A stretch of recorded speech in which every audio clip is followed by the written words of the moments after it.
The support ribbon has been seen by everyone, time and time again, and that's a good thing. It's a symbol of strength, unity, and courage. These ribbons have been seen for many occasions, breast cancer being the most popular, second by testicular cancer for most, and a lot of times we see them for the untimely death of a fellow human being. The ribbon stands for more than just a ribbon at this point. It's a message to all who see it. It shows people that we as humans are strong, and we can overcome almost anything thrown our way. In the case of Virginia Tech, there couldn't be a worse day in their history. Their students, searching out knowledge, were gunned down in their own halls. Safety was something that nobody felt. It made a lot of schools' security think. It made a lot of them worry about their students. But most of all, it left a lot of people with questions. Why April 20th? Why Virginia Tech? Why this certain person?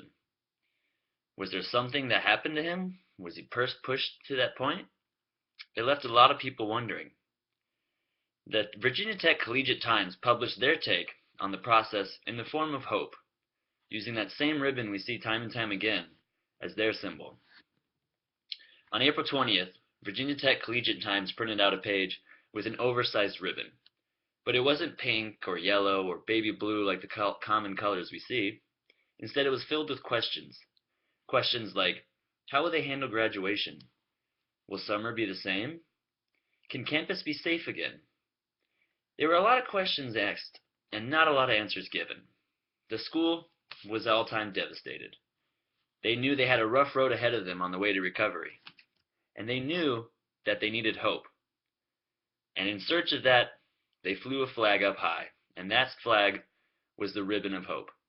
Using that symbol, they pulled together, as humans being do, and they overcame their challenges. Today, Virginia Tech is a well-respected collegiate academic university, and by many, they are regarded as a safe school. And that's something that I'm sure every student can appreciate.